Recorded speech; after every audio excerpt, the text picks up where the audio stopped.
대단원 3단원 생활공간과 사회 교과서 정리 영상입니다. 첫 번째 중단원 산업화 도시화에 따른 변화입니다. 자, 산업화 도시화에 따른 생활공간의 변화를 볼게요. 자, 그래서 우리 산업화 도시화가 나오기 때문에 산업화와 도시화에 대한 이야기가 나오고 있어요. 그래서 산업화랑 도시화에 대한 정의를 봐주고요. 그래서 산업화는 농업 중심. 농업은 우리가 1차 산업이라고 이야기를 하고, 공업은 보통 2차 산업, 서비스업은 3차 산업이라고 이야기를 합니다. 그래서 1차 산업 중집의 사회가 2차, 3차로 가기 때문에 숫자가 커지고 있죠. 그래서 이거를 산업 구조의 고도화라는 이야기를 쓰기도 합니다. 그 다음 거주 공간을 보면 거주 공간이라는 단어는 우리 교과서 대단원 3단원의 제목인 생활 공간. 같은 단어고요. 요거는 우리 지리에서는 도시와 촌락 두 개로 구별을 합니다. 그래서 도시는 보통 2차, 3차 산업이 주가 되는 사회고요. 촌락은 1차 산업이 중심이 되는 그런 지역을 이야기를 합니다. 그래서 우리나라에서는 도시와 촌락을 행정적으로 어떻게 구별하냐면 도시는 무슨 시, 부산시, 서울시, 김해시, 세종시 이런 거 있죠. 촌락은 보통 무슨 군, 군위, 군 이런 거죠. 함안군 이런 것들 생각해주면 됩니다. 자, 그래서 내용을 보면 공업과 서비스업은 좁은 지역에서 집약적으로 이루어집니다. 집약적이라는 말은 같은 일정한 공간 안에 투입되는 요소들이 굉장히 많은 거예요. 그래서 노동력이라던가 아니면 자본, 돈 있죠? 이런 것들이 많이 투입되는 걸 우리가 집약적이라고 이야기를 해요. 농업에 비해서 공장 만들 때 돈 굉장히 많이 들고 공장을 지으면 사람들이 굉장히 많이 일을 하게 되죠. 그래서 노동력과 자원이 많이 투입이 되고 서비스업도 마찬가지로 호텔 같은 거, 백화점 같은 거를 하나 지을 때 돈이 굉장히 많이 들고 그리고 사람들 고용을 굉장히 많이 하게 되니까 노동력도 많이 투입이 됩니다. 그래서 이런 것들을 다 집약적이다 라고 이야기를 할 수가 있어요. 그러면 이런 공장이나 서비스업 같은 그런 공간을 만들게 되면 사람들이 많이 고용이 될 거니까 그럼 주변에 있는 사람들이 도시로 몰리게 되겠죠. 그래서 도시는 인구 밀도가 높아지고요. 그와 동시에 제한된 공간을 효율적으로 사용하려고 고층 건물 들어서고 시가지 면적이 넓어집니다. 시가지라는 단어를 우리 친구들이 굉장히 많이 물어봤어요. 시가지의 정의를 한번 살펴보면 시는 도시 할 때 시자입니다. 가는 거리 가자, 가로등, 가로수 할 때 가자고요. 이거는 우리도 잘 아는 땅지자예요. 그러면 도시의 거리에서 볼 수 있는 땅의 모습이 시가지거든요. 그러면 어떤 것들이 있느냐? 그러면 도시랑 대비되는 농촌이랑 한번 거리의 모습을 비교를 해볼게요. 도시가 있고 농촌이 있으면 우리가 도시를 생각을 해보면 여기 안에 건물이 굉장히 많이 있고 도로가 있고 자동차가 많이 다니고 이런 걸 생각하잖아요. 근데 촌락을 생각해보면 촌락은 우산 같아 보이는데 나무입니다. 나무가 있고 풀이 있고 그렇죠? 경운기가 다니고 이런 것들을 생각하게 되는 거예요. 그러면 촌락이랑 대비되는 도시의 거리의 모습이 뭐가 많냐라고 하면 건물과 도로 같은 것들이 굉장히 많이 있죠. 그럼 시가지의 면적이라는 말은 풀과 나무가 있는 곳이 아니고 건물과 도로가 많이 있는 그런 면적이라고 생각해 주면 됩니다. 그리고 대도시 하나의 대도시의 인구가 많아지게 되면 대도시 주변에는 주변에 촌락이 있어요. 주변 촌락. 이 주변 촌락에 있는 사람들이 이 대도시의 영향을 받아서 학교를 대도시로 간다던가 직장을 대도시로 간다던가 아니면 뭐 영화를 보러 대도시를 간다거나 아니면 병원 업무를 보러 대도시를 가는 경우가 많아지게 돼요.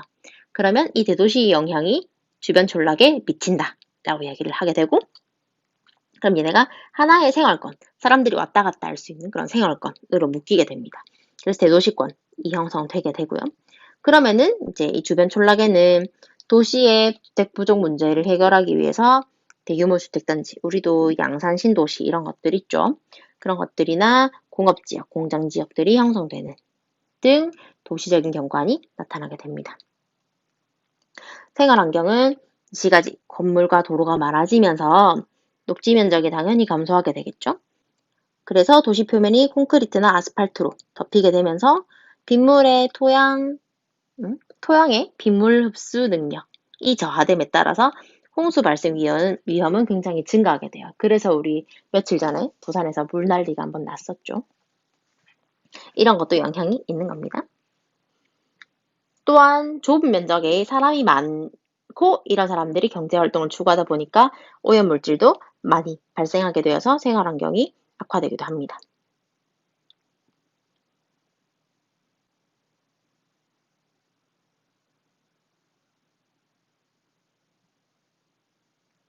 그 다음 산업화 도시화에 따른 생활 양식이 변화볼게요.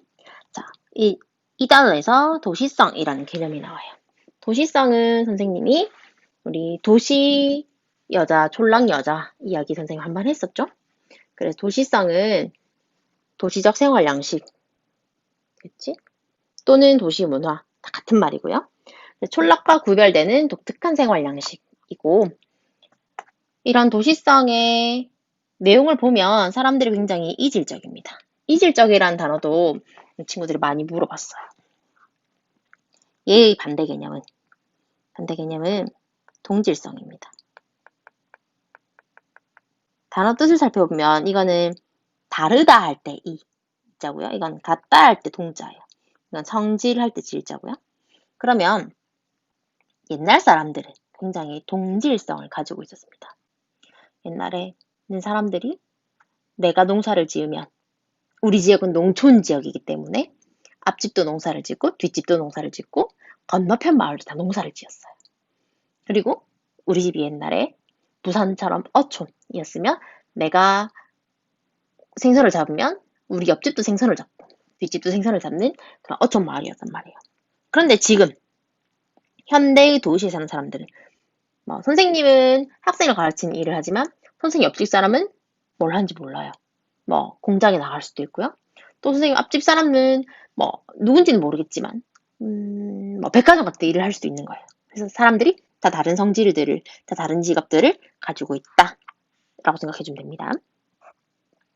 그리고 개인주의적인 방식으로 행동을 하기도 하고 이 사람들 간의 사회적 관계는 이해타산이라는 말도 친구들이 많이 물어봤는데 이해타산은 어떤 행동을 했을 때 나한테 이익이 되는지 또는 손해가 되는지 이거를 계산해서 행동한다 라고 생각해 주면 됩니다. 그리고 도시의 공간이 끊임없이 확장되고 교통통신이 발달되면서 도시와 촌락의 교류가 증가하면서 도시성은 점점 보편적인 생활 양식이 되어가고 있습니다. 다음 직업의 분화 볼게요. 옛날에는 직업 구조가 굉장히 단순했어요. 내가 농사를 지으면 다 농사를 짓는 사람들 주변에. 근데 산업화가 진행되면서 수많은 직업이 새로 생겨나고 직업 선택의 폭이 넓어졌습니다. 직업의 종류도 많아졌고요. 같은 직종 내에서도 직업이 세분화, 전문화되어 있습니다. 예를 들어 여러분들 좋아하는 스마트폰을 만드는 국내의 S전자를 생각을 해보면 여기에는 기술 개발팀이 있을 거예요. 마케팅 팀도 있을 거고요.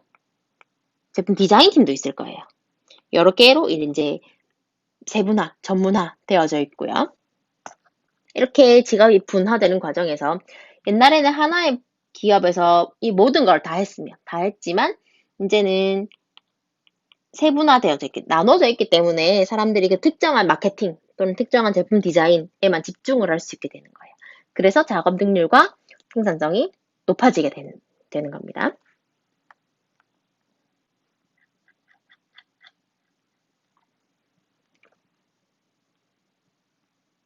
그 다음 개인주의 가치관의 확산이에요. 자, 전통사회는 일제산업, 농업, 어업 같은 거였어요.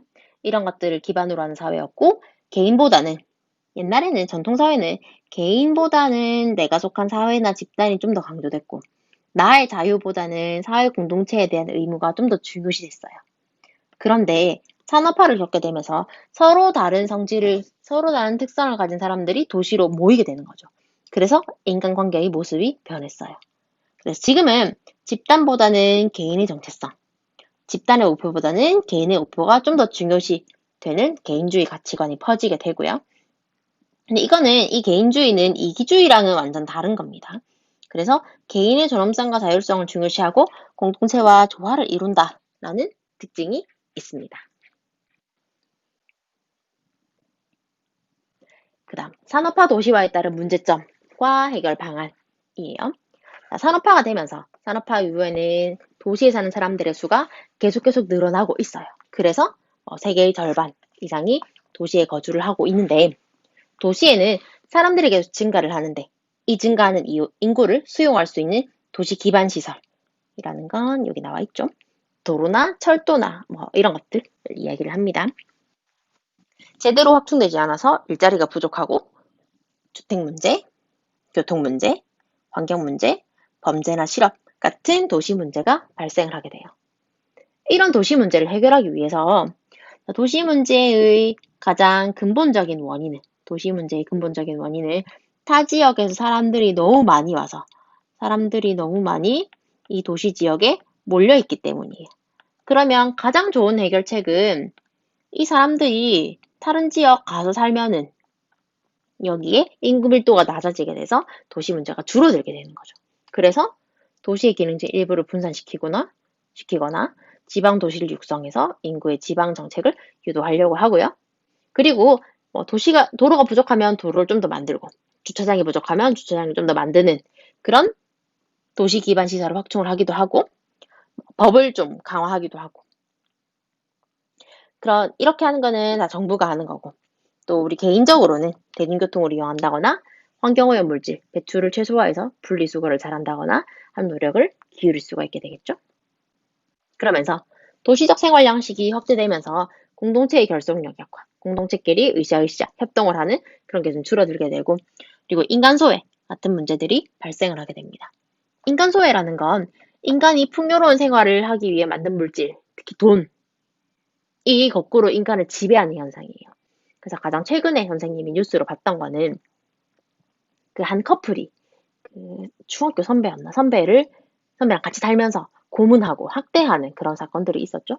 그 전말을 나타낸 기사를 보니까 이 선배로부터 돈을 착취하고 빼앗으려고 이 선배한테 같이 살자고 하고 일자리를 소개시켜 주겠다고 하고 이 사람 명의로 대출을 받게 하고, 그래서 이제 이 선배라는 인간의 존엄성보다는 본인들이 이 사람을 이용함으로써 얻게 되는 돈의 가치가 이 사람이라는 가치보다 좀 더 높아지게 되는 그런 현상들의 문제가 발생하게 되는 겁니다. 그래서 이 뒷부분은 이제 이러한 문제들에 대한 해결책 같은 것들이 되겠어요. 일단 교과서 중단은 일단어는 여기까지 정리하고 나머지 선생님 조금 있다가 또 올리도록 하겠습니다. 수고하셨습니다.